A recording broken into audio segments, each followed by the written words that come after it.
跟发小合伙干海鲜档口，一年净赚300万。年底分红，他理直气壮地划走290万，只扔给我10万块。档口是我的，本钱是我出的，你就是出个力，拿10万不少了。我看着那一叠钱，二话没说揣进兜里。行，听你的。转头我就用这笔钱盘下了一个废弃冷库，直到台风天全程断货。我带着10几辆满载深海活鲜的冷链车队停在他档口门口，看着他那张瞬间惨白的脸，我降下车窗。兄弟，以后南城的海鲜各卖各的吧。听说那天下午，他看着自己满池子发臭的死鱼，跪在污水里把自己的脸都扇肿了。小野，咱这档口今年赚300多万，这是10万的分红，你拿着。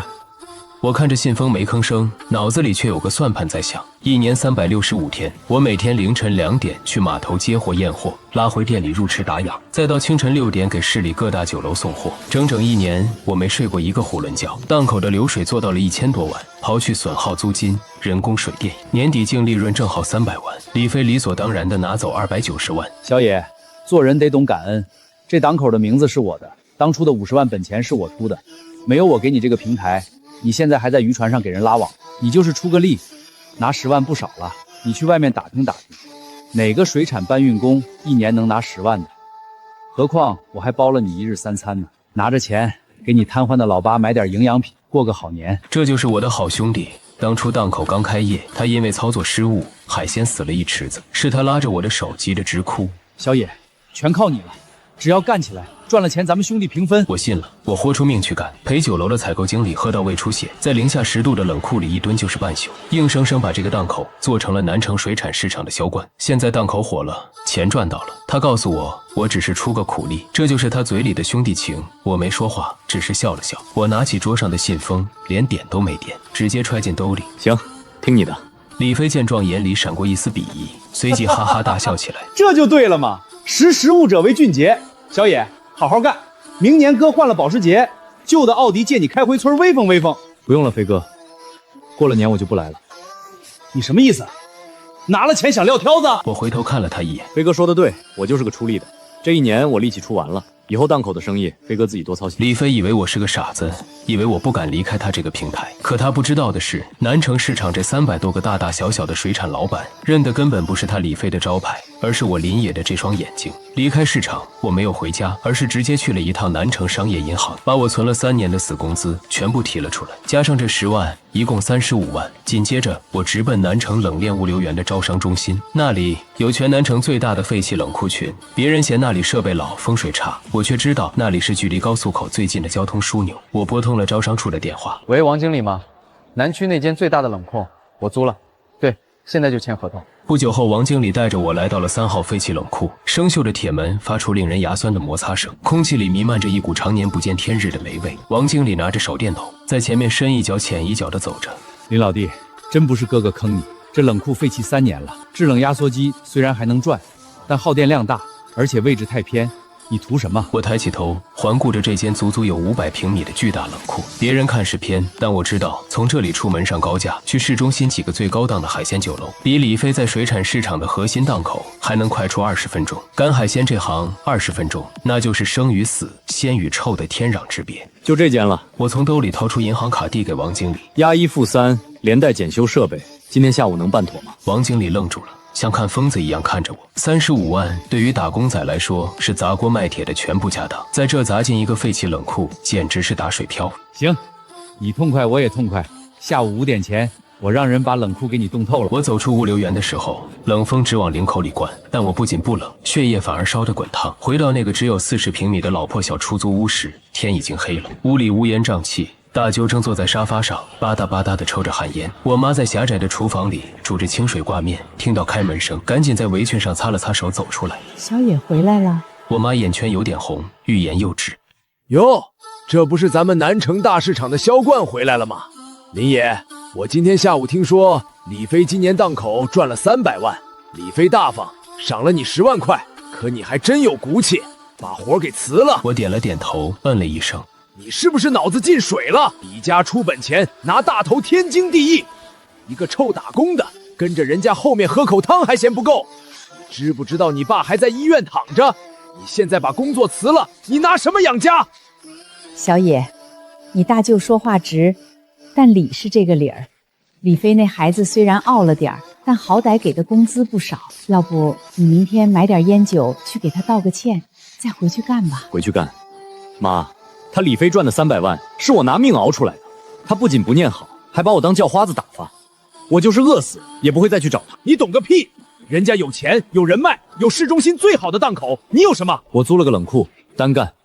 单干！死一般的寂静。我妈坐在小马扎上，捂着脸无声的哭泣。她不信我能行，在她眼里，李飞那样的有钱人才是做生意的料，而我天生就是卖苦力的命。我走过去，轻轻拍了拍我妈的肩膀。妈，相信我，过不了多久，我就给爸换最好的特护病房。凌晨1点，我一个人来到了冷库，拿着高压水枪，一寸一寸地清洗着残留的污垢。就在这时，手机响了起来。这个时间来电话的只有一种人。码头刚靠岸的船老大接听后，一个粗犷的怒吼响起：“林老弟，你到底还在不在李飞那这个党干干了？”“海哥，我单干了，怎么发这么大火？”“李飞那个小王八蛋，仗着你不在，不知道从哪儿找了个不懂行的生瓜蛋子来验货。老子刚从深海拖回来5000斤顶级的野生东星斑和老虎斑，活蹦乱跳的奸货。李飞那小子居然挑刺说成色不好，要压老子3成的价，当老子是要饭的。”我心头猛地一跳，5000斤顶级野生斑鱼，这是各大高档酒楼抢破头的稀缺货，要是能拿下，不仅能一炮打响，利润起码翻倍。海哥，这批货我要了。好，老子就是倒进海里喂王八，也不给李飞那个白眼狼。林老弟，看在你的面子上，按市场底价走，但规矩你懂，这种抢手货现金结账，概不赊欠，一共45万，你半小时内带钱来码头提货。电话挂断后，我静静地站在冷库里，45万的货，我全身上下只有不到2000块钱，距离码头抢货只剩下半个小时。李飞的人肯定还在码头耗着，随时可能反应过来。我深吸了一口冷气，拨通了一个电话，成王败寇就在今晚了。喂，赵总，我是林野。电话那头是南城高档餐饮连锁海悦楼的大老板赵海生。半年前，李飞进了一批便宜的生蚝，想以次充好卖给海悦楼做高端刺身。是我在卸货时一眼看出生蚝携带了红罗菌，如果客人吃下去了，海悦楼的招牌就全砸了。我自己掏腰包，连夜从隔壁市高价调了一批鲜货补上，扛下了李飞的痛骂，保住了海悦楼的声誉。赵海生欠我一个天大的人情。林老弟，这么晚打电话，出什么急事了？赵总，我单干了。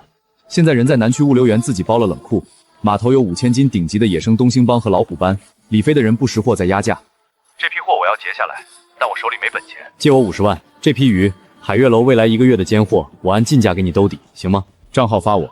我早看出李飞那小子是个烂泥扶不上墙的富二代，你能出来单干南海的高端海鲜，以后就是你的天下。钱马上到，当是我怨妇的定金。很快资金到账，我开着一辆租来的2手冷链小货车，直奔南城码头。凌晨2点半的码头，探照灯惨白的光撕裂了夜色，空气里弥漫着浓烈的柴油味和鱼腥味。老海的渔船前站着一个穿着修身西装、戴着金丝眼镜的年轻人，正捂着鼻子，一脸嫌弃地看着活水仓。这是李飞的表弟，刚从国外留学回来，一天海鲜都没卖过。海老大，我表弟说了，你这鱼鳞片受损，活力不够，按规矩只能给你60块1斤，不能再高了。你要是不卖，这深更半夜的，南城除了我李飞，谁吃得下你这5000斤货？放屁！野生东星斑在网箱里摩擦掉点磷是正常情况，你压我3成价是要喝我的血。这时，一辆2手货车稳稳停在宝马旁边，我推开车门，踩着满地泥泞和鱼鳞走了过去。李飞看到我愣了一下，随即嘲讽地笑了起来。哟，这不是刚拿了10万块遣散费的林老板，大半夜跑码头来干什么？捡破烂啊！我没理他，直接走到老海面前。水池里，一条条暗红色、带着蓝色斑点的东星斑游动着，背鳍根根竖起，充满了野性的生命力。好货，绝对的尖货。海哥，这5000斤我全包了，按你开的市场底价，一共45万。我拿出手机准备付款。林野，你他妈疯了！你敢劫我的货？就凭你那10万块？老海，你可别被他骗了。他现在就是个穷光蛋。然而很快支付到账的电子音响起。你哪来的钱？飞哥，你以前老说我不懂做生意，今天我教你第一课，在码头眼光才是大爷。老海，装车。好嘞，林野，你有种！你以为买过去就赢了？没有我李家的档口和人脉，这5000斤活鱼明天早上卖不出去，全得死在你那个破冷库里。我等着看你倾家荡产去跳海！我连一个眼神都没再给他。就在我准备上车时，老海突然拉住我的胳膊，压低声音：“林老弟，哥承你这个情，底仓还有500斤从深海里倒弄过来的黄金帝王蟹。李飞那个傻子表弟非说蟹都死了，你眼光毒，帮我长长眼。我心头一震，黄金帝王蟹，那可是能让各大高档酒楼抢破头的镇店之宝。我立马跟着老海下了底仓，掀开盖在水箱上的保温帆布，借着昏暗的手电光，500斤体型巨大，呈现出暗金色的俄罗斯帝王蟹，安安静静地趴在水池底部，有的已经肚皮朝上，蟹腿耷拉着，水面只剩下微弱的吐泡声。难怪李飞那个海龟表弟会说这是死蟹。在行外人眼里，这些螃蟹确实跟死物没区别，但我在这个行当里摸爬滚打了整整8年，我的双手不仅能抗冰，还能精确地感知水温和盐度。我卷起袖子，把手插进水槽里，刺骨的冰凉，水温至少在零下2度。我再捞起一只死蟹，拇指用力按压蟹腿，肌肉依然紧实，没有发空发软的感觉。不仅如此，蟹鳃还在极其缓慢地开合，这不是死蟹，而是冷休眠。由于海上运输时制冷机故障或者操作不当，水温骤降，导致这些深海霸主进入了假死状态，以保护自身。只要在3小时内将它们放入特定盐度和温度的暂养池中缓慢苏醒，这些蟹就能活蹦乱跳。海哥，这批蟹怎么卖？老海叹了口气，这要是活的，市价随便卖个200-300一斤。现在这半死不活的，你要是敢接，当死蟹处理，1万块钱500斤你全拉走，就当给兄弟们结个辛苦费。我强压下激动的心情，直接付款。凌晨4点，我回到自己的冷库，把东星斑安顿在大型活水池里后，立刻开始抢救那500斤帝王蟹。我调配了含氧量极高的人工海水，将温度严格控制在4摄氏度到6摄氏度之间，然后将那些死蟹一只只小心翼翼地放进去，开启最大功率的增氧泵。等待的过程是熬人的，水面上只有咕嘟咕嘟的水泡声。如果我判断失误，这1万块钱就是打水漂，但如果我赌赢了，这就是我真正翻身的资本。5点，水面依旧平静。5点半，天边泛起了鱼肚白。就在我以为彻底没戏的时候，水池里传来一声轻微的水花翻腾声。我猛地转过头，只见一只体型最大的黄金帝王蟹缓缓翻过了身子，伸展出长满尖刺的蟹腿，像一个苏醒的装甲巨兽，在池底缓慢而有力地爬行起来。紧接着，第2只、第3只。水池里如同煮沸的开水，500斤帝王蟹竟然奇迹般的复活了90%以上。看着他们，我开心的笑了。早上7点，李飞的水产档口刚刚开门，几个打着哈欠的伙计正在往外搬泡沫箱。李飞坐在老板椅上，喝着茶水，心情十分烦躁。昨晚没收到老海的货，档口池子里只剩下一些品相一般的养殖海鲜。就在这时，一辆路虎急刹在档口门前，高端婚宴天喜阁的采购部经理老张急匆匆地冲了进来。李老板，今天中午局长儿子的婚宴，点名要200斤黄金帝王蟹做主菜，赶紧给我装车。李飞手里的茶杯一抖，茶水洒了一裤裆。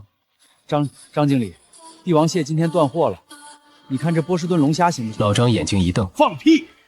婚宴菜单1个月前就定好了，今天你跟我说断货，没有帝王蟹，这婚宴搞砸了，你李飞的招牌也别想要了。李飞满头大汗，急得团团转，他赶紧掏出手机，打给了行内的几个同行借货。喂，王老板，有帝王蟹没？什么？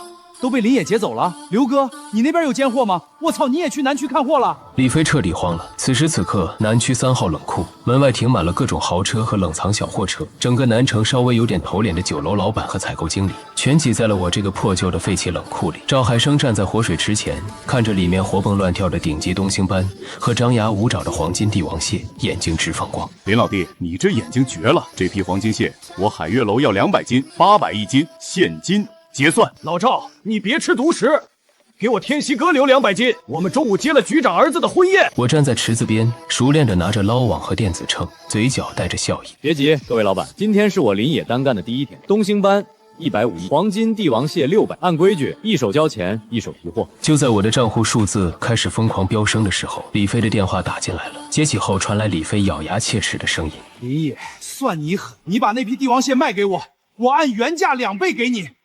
不，我给你10万块好处费，你别把事儿做绝了。我冷笑一声：10万，飞哥，10万块钱只够买断兄弟情。说完，我直接挂了电话。这仅仅是个开始，李飞，南城这块天要变了。而此时的李飞正苦苦哀求路过的张经理：你再给我1天时间，我保证把同等规格的帝王蟹给你补齐，违约金我双倍赔你，但你不能断了咱们这3年的长期供货合同啊！李飞，你还好意思提3年？要不是以前林野兄弟在前面给你撑着场面，把控质量，你这档口早关门了。今天中午的婚宴，要不是林兄弟救场，我老张今天就得卷铺盖走人。从今天起，天溪阁和李记水产的合作彻底作废。老张冷哼一声，转身大步流星地离开，留下一群看笑话的同行。李飞跌坐在地上，脸色煞白。这时候，他那个海归表弟满头大汗地跑了进来，脸上还带着邀功的喜色。表哥，别愁了，我刚从隔壁市的散户手里收了一大批便宜的老虎苯和九节虾，价格比平时低了一半，咱们只要倒手卖出去，绝对能把今天亏的钱补回来。这下发了！李飞像是抓住了救命稻草，猛地站了起来，赶紧卸到大池子里打氧。几分钟后，一辆脏兮兮的货车停在了档口门前，车厢门一开，一股刺鼻的氨气混合着死鱼腐烂的恶臭味，瞬间犹如实质般冲了出来。围观的同行们被这股味道熏得连连后退。李飞冲到车厢前一看，差点两眼一黑晕过去。车厢里的水箱早就浑浊不堪，水面上密密麻麻浮着一层翻了白肚皮的死鱼，剩下的几只九节虾也只是在污水里无力地抽搐着。李飞一脚踹在表弟的肚子上，将他踹翻在地。你他妈管这叫活海鲜？你脑子里装的是大粪吗？表弟捂着肚子委屈地辩解。我买的时候他们还活蹦乱跳的，那个小户说只是因为没打阳气有点晕，放进水池里缓一缓就好了。在海鲜行当里，有一种行话叫药鱼。有些不良散户为了让快死的鱼看起来有活力，会往水里加药。这种鱼一旦脱离了药水环境，几小时内必死无疑，且会迅速腐败。以前有我在，这些散户连里基档口的门槛都摸不到。现在海龟表弟被人家当成了待宰的肥猪。更要命的是，档口的伙计为了图省事，直接把这车带药的污水和半死不活的鱼虾一股脑倒进了档口最大的主赞养池里。李飞嘶吼着扑过去阻拦，别倒！妈的，别倒！但已经晚了。腐败的毒素和致命的细菌瞬间污染了整个池子的水循环系统。不到10分钟，原本池子里那些健康的、价值10几万的养殖海鲜开始接连翻白肚皮，死相惨烈。李飞跌坐在沙发上，双手插在头发里，眼神呆滞。我仅仅刚走了1天，他的档口就迎来沉重的打击。与此同时，南城第一人民医院，我洗净了身上的鱼腥味，换了一身干净的衣服。手里提着一个沉甸甸的黑色双肩包，走进了住院部大厅。在缴费窗口前，我妈正低着头，默默地数着手里那一卷皱巴巴的零钱。大舅站在一旁，依然是一副颐指气使的嘴脸。我早就说了，让你劝林野回去给李飞低头认错，你不听。现在好了吧？他那10万块钱砸进那个破冷枪，连个水花都没溅起来，他拿什么交这5000块的住院费？我妈眼泪吧嗒吧嗒往下掉。你先借我2000，我下个月去饭店洗碗还你。我哪有钱？妈，不用借了。我大步走过去，将那个黑色的双肩包直接放在缴费窗口的大理石台面上，拉开拉链，一沓沓红彤彤的100元大钞整整齐齐地码在里面，整整60万。大舅的眼珠子瞬间瞪圆了，下巴差点掉到地上，指着那一包钱结结巴巴。林野，你哪来这么多钱？我连看都没看他一眼，转头对窗口里的收费员说：“护士你好，我父亲林建国转到顶楼的特户 VIP 单人病，这20万是预交的住院费和后续的手术押金。”收费员愣了一下，熟练地接过钱放进点钞机。我妈震惊地捂住嘴：“小野，你这钱到底哪儿来的？”我握住我妈粗糙的手，轻声说道：“赚的。妈，我说过不用再看任何人的脸色，以后爸的病用最好的药，你也不用再去洗碗了。”大舅站在一旁，脸上一阵红一阵白，像个跳梁小丑。他咽了口唾沫，舔着脸凑上来：“那个小野啊，大舅就知道你是个做生意的料。你看大舅那个小卖部最近资金周转不开，你能不能……”我冷冷地打断他：“不能，钱是我拿命拼回来的，跟您这只进不出的皮姑没半点关系。”我安顿好父母后，我走出了医院。今天的开门红只是第一步。李飞虽然蠢，但他家在南城水产界盘根错节的底蕴还在，他绝不会眼睁睁看着我做大。果然没一会，老海打来电话：“林老弟，出大事了！李飞他爹出面了，他放出狠话。整个南城大码头所有深海捕捞船，谁要是敢把1两鱼卖给你林野，就是跟他们李家作对，以后休想在南城靠岸卸货。”我冷笑一声：“卡我货源，海哥，台风利奇马是不是后天就要登陆了？”电话那头的老海愣了一下：“是啊，气象局发了红色预警，所有船明天必须回港避风。你问这个干嘛？”那就好，我要让李家知道，这海不是他家后院的池塘。另一边，海龙茶楼的包厢里，李飞的父亲，南城水产界的老地头蛇李万山，正端坐在太师椅上，慢条斯理地刮着盖碗里的茶叶。桌子两边坐着10几个南城码头最大的船老大，包括老海，所有人的脸色都有些难看。诸位，我李万山在南城这片海也算吃了30年饭了。犬子不懂事儿，让林野那个小杂种钻了空子，但规矩不能坏。从今天起，南城码头所有的渔船，谁要是敢卖1两虾给林野，那就是砸我李万山的饭碗。以后他的船在南城就别想靠岸卸货。老海咬了咬牙，硬着头皮开口：“李爷，这断人财路的事儿……”海老大，我听说你昨晚跟林野走得很近啊，怎么，你想第一个试试水深？老海攥紧了拳头，但在李家盘根错节的势力面前，最终还是无奈地低下了头。半小时后，我又接到了老海的电话。林老弟，哥对不住你。李万山发了江湖追杀令，码头上的兄弟们拖家带口，不敢拿全家老小的饭碗跟你赌。台风利奇马明天就登陆了，船全要回港，但这批货我们一斤都不能给你。海哥，严重了，兄弟们要吃饭，我懂。你们不仅不卖给我，还要把所有的货不管好坏，全部按市场高价塞给李飞。老海愣住了，这是为啥？我冷笑一声，看着窗外已经开始阴沉的天空。李飞的主池子昨天刚被药鱼污染，氨氮超标加上红斑菌感染，他那个草包表弟根本不懂怎么彻底清洗生化过滤系统。你们现在把鱼卖给他，就是塞给他一颗定时炸弹。至于我的货源，我挂断电话后，翻出一个存了2年一直没拨打过的号码，是邻省东州深水港黑哥的电话。2年前，黑哥的几柜子阿根廷红虾因为冷链断裂，差点全军覆没，是我连夜赶过去，用独家的急冻复苏技术帮他抢回了上千万的损失。喂，黑哥，我林野。哎呦，林老弟，太阳打西边出来了。黑哥，利奇马要来了，你手里那3艘刚从公海回来的远洋拖网船，别在东州下货了，连夜拉到南昌来，我全包了。全包？老弟，那可是整整3万斤的深海尖货。石斑红东星大明虾，光货款就要上千万，你吃得下？我手里只有60万现金，但我用南城未来1半的高端水产市场做抵押，货先入我的冷库，3天内我连本带利给你结清。黑哥，敢不敢跟我赌一把？电话那头沉默了5秒。我老黑这条命都算是你捡回来的，有什么不敢赌的？你林野的眼光值这个数，连夜装车，3个小时后南区冷链原件。放下手机，我走出冷库大门。李万山，你以为封锁了南城这片小池塘就能渴死我林野？老子今天要借这东风把整个海给翻过来。第2天清晨，利奇马台风正式登陆南城，狂风暴雨如同鞭子一样抽打着城市，整个南城进入紧急停工停学状态，高速封路，码头停摆，所有的渔船全被锁在避风港里，一连5天绝对不可能有一条船出海。海鲜水产行业最怕的就是台风，因为断货，但这同时也是一场狂欢，风浪越大，鱼越贵，谁手里有活鲜，谁就是整个南城餐饮界的活财神。李记水产档口，李飞坐在沙发上，得意地哼着小曲，海龟表弟殷勤地倒着茶。表哥还是姨父厉害，一道封杀令，林野那个穷光蛋连个虾米都收不到。昨天咱们可是把码头回港的几万斤海鲜全收进来了，现在全南城的高档酒楼除了找咱们，没有第2家有货。这几天咱们把价格翻3倍，狠狠宰他们一笔。林野算个屁，跟我斗！他现在估计在那个破冷库里对着空气哭呢。老张不是牛逼吗？天喜阁不是不跟我合作吗？等会儿他要是来求我，老子让他跪在档口门口叫爷爷。突然，档口的伙计连滚带爬地冲进办公室。老板，不好了！昨天刚收进来的几万斤石斑和大虾，今天早上全翻白了，水都发臭了。李飞猛地跳起来，一把推开伙计冲了出去。当他看到赞养池的那一刻，整个人如同被雷劈中，双腿一软，直接跪在了湿漉漉的瓷砖上。昨天还满满当当活蹦乱跳的几万斤海鲜，此刻已经变成了一池子泛着白沫，散发着刺鼻恶臭。死鱼的眼睛浑浊凸起，水面上漂浮着一层令人作呕的红色粘液，是红斑菌爆发加上高密度缺氧引起的交叉感染。之前被药鱼污染的过滤系统根本没有被彻底消毒，把几万斤海鲜强行塞进池子，成了压死骆驼的最后一根稻草。不可能，这可是我押了全部身家，还挪用了我爸公司的200万公款收的货。就在这时，一辆辆商务车顶着台风开进了水产市场。海悦楼的赵海生、天喜阁的老张，还有南城数10家顶级连锁餐厅的老板，全从车上走了下来。李飞像是看到了救星。张哥、赵总，你们是来提货的对不对？死鱼你们要不要？我半价，不，1折卖给你们做冻货。李飞，你脑子进水了？我们高档酒楼拿你的死鱼去毒死客人吗？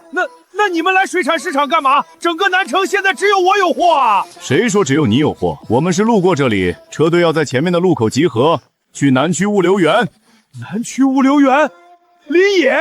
没错，昨天半夜，林野调了20辆重型冷卷车，从邻省深水港拉回来30万斤顶级远洋活鲜。现在他的3号冷库简直就是龙宫，活蹦乱跳的皇帝蟹、红东星要多少有多少。林野兄弟厚道，台风天市场价翻了3倍，他只涨了30%。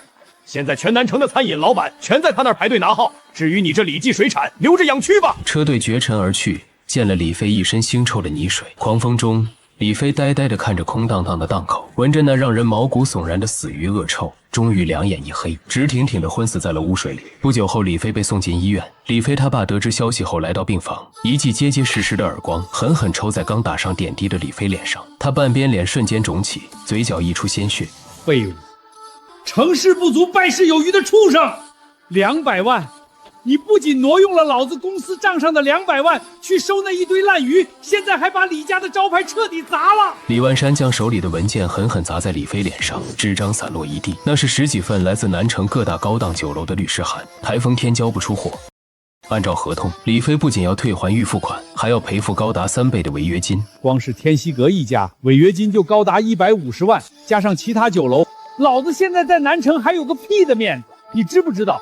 今天早上卫生局和工商局的人把你的档口查封了，你那个蠢货表弟居然想把那些发臭的死鱼卖给路边的大排档做烤鱼，被人当场举报。现在全南城的人都知道李记水产卖毒鱼死鱼，我李万山30年积攒的信誉让你一天全毁了。这500万的窟窿你自己填不上，你就进去蹲耗子，我李万山就当没生过你这个儿子。李万山摔门而去，只留下李飞一个人在病房里绝望的哀嚎。而此时的南区3号冷库却是一片热火朝天。台风过境的3天里，我的冷库成了南城唯一的活水龙宫，30万斤顶尖海鲜以惊人的速度被抢购一空。3天后，风停雨歇，我坐在临时搭建的简易办公室里，面前放着一台点钞机和10几本厚厚的账册，扣除给黑哥的1000万货款，再刨去人工水电、损耗和冷库租金，这3天我净赚了整整800万。我拿起手机，直接给黑哥的账户打了1100万过去，多出的100万是利润分红。不到1分钟，黑哥的电话打了过来，声音里透着掩饰不住的震惊。林老弟，你他娘的真是个神仙！3天吞了30万斤货，还多打100万。黑哥，规矩我懂，带兄弟赚钱，路才能越走越宽。以后东周那边的深海尖货，我南城全包了。痛快！以后你林野的货，我老黑亲自押船。挂了电话，我没有像李飞那样去买保时捷充门面，在这行豪车装不了逼，只能装蠢。我拿起桌上的座机，拨通了南城最大的重卡经销商的电话。喂，王总吗？50最新款的10吨级冷藏增氧车，我要10台，对，全款，明天就要现车。打这场仗现在才刚刚进入下半场，李家不是想封杀我吗？那我就直接掀了他们引以为傲的棋盘。半个月后，南城水产大市场，李万山的大本营，往常凌晨3、4点，这里应该是车水马龙，各大饭店的采购员开着小货车、3轮车来这里讨价还价，拉货装车。但今天市场里冷冷清清，只有几个散户在打牌。李万山站在2楼办公室的落地窗前，脸色阴沉的能滴出水来。一个手下战战兢兢的汇报：李爷，今天天希阁、海悦楼还有市里前50的大酒牢全都没来咱们市场进货。李万山咬着牙问：他们去哪儿了？南区冷库也没去。林野那小子成立了个野鲜冷验车队。在传统的水产批发模式里，酒楼老板最头疼的就是最后1公里。采购员去市场买完活鱼，装在简易的水箱里拉回酒楼，路上颠簸、堵车、缺氧，鱼送到酒楼后经常死掉一半，损耗极大。而我用了那800万买下了10台最先进的冷链增氧车，组建了自己的专业运输队。酒楼老板只需要在群里下个单，我的冷链车直接凌晨送货上门，恒温控制，专业打氧，到店下车时的存活率高达99%，死了一条我林野当场包赔，这叫降维打击。我不仅免去了酒楼自己请采购员、养货车的成本，还把海鲜的品质提升了一个档次。那些大酒楼的老板只要不傻，都知道该选谁。李万山一拳砸在桌子上，眼角疯狂抽搐。他原以为断了我的船就能弄死我，但他做梦也没想到，我直接绕过了水产市场这个传统的中间商，打造了从外省深水港到大型冷库，再到冷链直达酒楼后厨的闭环护城河。南城水产市场，这个李万山称霸了30年的地方，被我彻底架空了。林野，李万山从牙缝里挤出这2个字：好狠的手段。同一时间，我的野鲜冷链调度中心，我站在巨大的电子屏幕前，看着10辆冷藏车的 GPS 定位在南城的地图上闪烁，精准地驶向各大高档酒楼。林哥，今天的单子全派完了，流水200万。我点了点头，刚准备去喝杯咖啡，门外的保安突然推门进来。林总，外面有个叫李飞的，非要见您，赶都赶不走，跟条疯狗一样。我嘴角勾起一抹冷厉的弧度，让他进来。当李飞走进来的时候，我几乎没认出他。眼前的李飞，胡子拉碴，眼窝深陷，身上的衬衫皱巴巴的，还散发着一股好几天没洗澡的酸臭味，完全没有了富二代的样子。他的那辆奥迪 A6 已经被抵押了，500万的违约金，加上借了外围的高利贷填窟窿，他现在就是一条被逼到绝路的丧家之犬。李飞站在宽敞明亮的调度中心里，看着墙上密密麻麻的酒楼合作名单，又看了看一身从容的我，眼里闪过一丝嫉妒，但瞬间又被恐惧压了下去。李飞挤出一个比哭还难看的笑，搓着手向我走来。小野，一旁的保安冷着脸挡在他面前，在这儿叫林总。李飞脸色一僵，忍着屈辱，干巴巴地喊了一声林总。我淡淡地看着他，飞哥不在家当大老板，跑我这破冷库来，有何贵干？李飞突然扑通一声跪在了我的办公桌前，他这一跪，把旁边的调度员都看愣了。小野，你别寒碜我了，哥以前错了，哥有眼不识泰山。小野，咱们可是光着屁股长大的发小啊！以前档口赚钱，我是拿了大头，但我没亏待你，对不对？我还给了你10万块遣散费呢。要不是那10万块，你能有今天吗？我现在走投无路了，高利贷天天去我家泼油漆，我爸让我自己补窟窿。小野，看在咱们兄弟一场的份上，你借我500万，不300万就行，让我把高利贷还了。以后我给你当司机，我给你扛冰块。我看着跪在地上的李飞，听着他那套恶心至极的兄弟论，忽然觉得无比的荒谬。人啊，高高在上的时候跟你谈利益，跌落泥潭的时候才想起来跟你谈感情。我拿出10万块，走到李飞面前，把钱狠狠砸在他的脸上。这3年我给你挡的酒、熬的夜、赚的钱，早就把欠你的情还清了。你给的这10万，买断了我们之间最后一点关系。他看着满地的钞票，又看了看我如同看死人一样的眼神，突然像疯了一样大吼起来：李野，你别得意，我爸还有门路。你以为你赢定了？我弄死你！两个保安走上前，像拖死狗一样把歇斯底里的李飞拖出了调度中心。我连看都没再看他一眼，李飞已经彻底废了。但真正的硬仗还在他背后那个老狐狸李万山身上。就在这时，电话响了。林哥，李万山疯了，他把名下的3套别墅和2个大型档口全抵押给了银行，套了一大笔现金出来。听说他包下了3艘2000吨级的远洋捕捞船，准备直接去公海截胡东洲那边的货源，要跟你打价格战，死磕到底。我听完，嘴角微微上扬。老狐狸终于把所有的筹码都推上赌桌了。李万山，既然你想赌命，那我就让你看看什么叫真正的绝地深渊。另一边，李万山不仅抵押了全部家当，还向地下钱庄借了3000万的过桥资金。他包下了3艘2000吨级的远洋捕捞船，直接开赴公海，赶在我的供应商黑哥之前，以高出市场价20%的价格，强行截胡了整整50万斤的顶级深海活鲜。为了装下这批天量海鲜，李万山租下了南城水产市场里所有的闲置档口，临时加装了上百台大功率制冷机和增氧泵。李飞仿佛又活了过来，站在大市场门口，拿着大喇叭：李记水产今天重开张，所有的极品帝王蟹、东星斑、大明虾全部比野鲜冷运便宜2成，不仅便宜，我们还送货上门。林野想垄断南城，他做梦！今天我李家就要用钱砸死他！那些唯利是图的酒楼采购员一听价格便宜2成，立刻像闻到血腥味的鲨鱼一样，纷纷调转车头涌进了南城水产市场。一时间，我的野鲜冷链订单量锐减了70%。调度中心里，林哥，李万山这是在烧钱换命啊！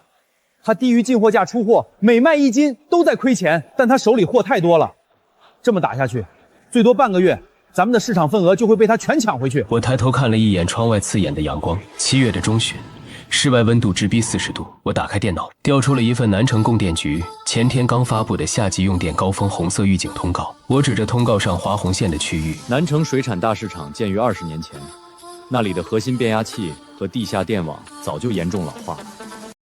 平时那些档口用小冰柜还没事儿，现在李万山为了安置那50万斤深海活鲜，强行接入了上百台工业级的大功率制冷压缩机。他懂海鲜，但他不懂电。我冷笑一声，站起身，拍了拍小张的肩膀，通知车队所有司机带薪休假3天。这3天酒楼爱去李家进货，就让他们去，咱们不降价，不抢客。小张愣住了，林哥，咱们就这么干看着？对，看着他起高楼，看着他楼塌了。3天后，李家的大放血行动达到了高潮，各大酒楼的老板贪图便宜，疯狂在李飞那里囤货。李万山看着回笼的资金，紧皱的眉头终于舒展了一些。李飞端着一杯红酒：爸，林野那小子已经3天没动静，他的冷链车全趴在园区里吃灰呢。他怂了，他手里那点现金流根本扛不住咱们这么砸。李万山冷哼一声：姜还是老的辣，等明天把最后一批货清完，我立刻联合其他老板彻底把林野赶出南城。就在父子俩举杯庆贺，以为胜券在握的时候，一阵令人牙酸的电流超载声突然在整个南城水产大市场的上空炸响，紧接着市场外围的3座老式巨型变压器在40度的高温和数百台制冷机的极限负荷抽取下，接连爆出一团团刺眼的蓝色电火花，刺鼻的焦糊味瞬间弥漫开来。下一秒，整个南城水产市场灯光全部熄灭。李飞有些慌张，怎么回事？怎么突然停电了？李万山猛地站起来，心脏猛地一阵抽搐，一股不祥的预感瞬间笼罩了全身。对于海鲜水产行业来说，在40度的高温下停电，这就等同于被直接宣判了死刑。那50万斤生活在深海低温环境里的极品海鲜，一旦失去制冷和供氧，活不过3个小时。李万山声嘶力竭的怒吼：“快去开备用柴油发电机！”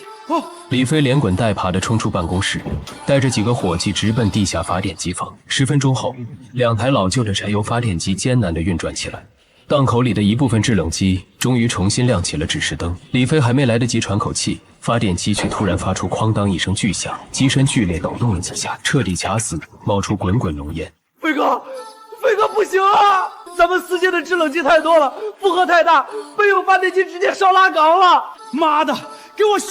不管用什么办法，给我把电接上！室外40度的高温让原本就封闭的档口内部像个巨大的蒸笼，水池里的水温开始以肉眼可见的速度飙升。一只价值上千元的野生帝王蟹无力地松开了攀附在池壁上的蟹腿，肚皮朝上翻在了水面上。紧接着，仿佛是某种死亡的信号，东星斑、老虎斑、大明虾，成百上千斤的极品海鲜开始在温热的水中疯狂挣扎翻滚，最后绝望地吐出最后一个气泡，翻起惨白的肚皮。仅仅2个小时，李万山和李飞眼睁睁地看着他们用5000万身家换来的50万斤活财神变成了一座散发着恶臭的死尸山，死鱼翻白，污水横流。李万山双膝一软，重重地跪在了满地浑浊的污水里。他呆呆地看着池子里密密麻麻的死鱼，脸色惨白如纸，嘴唇剧烈地哆嗦着，却发不出一丝声音。5000万啊！不仅倾家荡产，还有3000万是地下钱庄的贷款，全完了。李飞冲过去抱住李万山，爸，你别吓我呀，爸！咱们给林野打电话，林野有冷库，还有冷链车，让他把货拉走急冻，说不定还能挽回一点损失啊。到了这个时候，李飞竟然还妄想着那个被他踩在脚底下的好兄弟能来救命。电话响了很久才被接起。小野，林总，林爷爷，我求求你，派你的冷链车来救救场吧！我按半价，不，1折把货全给你，你只要派车来就行啊！李飞在电话里哭嚎着，像一条被人打断了脊梁的野狗。飞哥，忘了告诉你，南城供电局的抢修车半小时前已经被我包下，去检修我的南区冷库线路。水产市场的电，最快也要明天早上才能恢复。至于你的鱼，留着给你自己熬汤喝。电话挂断的忙音在李飞的耳边回荡，像极了死神的倒计时。就在这时，水产大市场外面突然传来了刺耳的刹车声和嘈杂的怒骂声。几十辆黑色的面包车堵死了市场的大门，上百个手持铁棍、纹着大花臂的壮汉如狼似虎地冲进了李家的档口。催债的上门了。李记水产的卷帘门被几根粗大的钢管硬生生撬开，手电筒惨白的光柱刺破了档口里令人作呕的黑暗。领头的是南城地下钱庄出了名的狠角色刀哥。刀哥走到瘫坐在地上的李万山面前：“爷，听说停电了，货全死了，那咱们借条上的3000万加上500万的利息，你打算拿什么还？”李万山此刻哪还有半点南城大佬的威风？刀哥，你宽限我几天，我手里还有3套别墅，还有这个南城最大的档口，我卖了还你。宽限。刀哥眼神一狠，猛地一棍子砸在旁边仅存的一个玻璃水缸上，玻璃碎片混合着臭水浇了李万山一身。老子不是做慈善的，3套别墅你早就抵押给银行了，你当老子眼瞎？至于你这个破档口，这一池子烂鱼，光是清理费就得几十万，现在谁他妈敢接盘？角落里，李飞吓得像只鹌鹑一样，连大气都不敢出。咔嚓一声，李飞发出一声杀猪般的惨叫，捂着断裂的小腿在污水里疯狂打滚。别打我儿子，我签，我什么都签。李万山老泪纵横，爬过去抱住刀哥的皮鞋。那一夜，南城水产大市场惨叫连连。李万山签下了所有的资产转让协议，包括他名下仅剩的2辆汽车、一处老宅，以及这个象征着李家30年基业的南城最大档口。曾经不可一世的李家父子，被高利贷扒光了身上值钱的手表和车钥匙，像扔垃圾一样被扔出了水产市场的大门。外面大雨倾盆，李飞抱着断腿在泥水里哀嚎。李万山看着漆黑一片的市场，一口老血喷在雨水里，直挺挺地昏死过去。天后，阳光重新照耀在南城水产大市场上，一股浓烈的消毒水味掩盖了昨夜的死鱼恶臭。一辆黑色的奔驰迈巴赫缓缓停在了李记水产的档口门前，车门打开，我穿着一身笔挺的黑色西装，踩着锃亮的皮鞋从车上走下来，身后跟着10几个穿着统一制服的野鲜冷链员工。档口里，刀哥正愁眉苦脸地抽着烟，他手里捏着这间档口的转让合同，但找了一早上，全南城根本没人愿意接手这个被视为晦气的死地。看到我走进来，刀哥眼睛一亮，立刻换上一副笑脸迎了上来。林总，稀客，您这是来视察市场？我目光扫过这间我曾挥洒了无数汗水、熬过无数个大夜的档口，那墙上李记水产的金字招牌已经摇摇欲坠。刀哥，明人不说暗话，这档口我接了。刀哥一拍大腿，林总就是痛快。李万山当初盘下这里，连带装修花了200万，我也不多要，您给150万，连这块金字招牌一起拿走。刀哥，你是不是搞错了什么？我指了指满地还没清理干净的鱼鳞和发黑的池子。这地方风水已经被李家败光了，我接手是给你面子，帮你处理垃圾，50万，多1分我转头就走。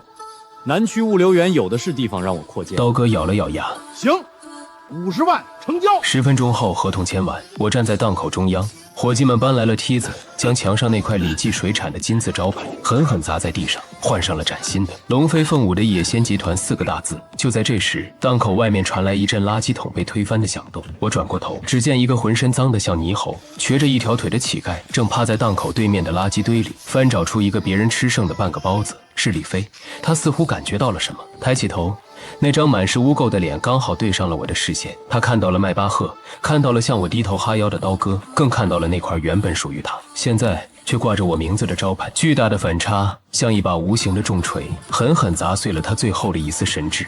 手里的半个包子掉在地上，他浑身像筛糠一样颤抖起来，眼泪混合着泥水往下流，喉咙里发出野兽般呜咽的声音。他没有冲上来骂我，也没有求我，而是转过身，拖着那条断腿，像一条真正的丧家之犬，一瘸一拐地逃进了南城最肮脏的阴暗小巷里，连背影都透着绝望的死气。2年后，南城的天气已经有些入秋的凉意。这2年里，野鲜集团不仅垄断了南城乃至全省的高端海鲜冷链运输，还建起了全省最大的现代化生鲜仓储基地。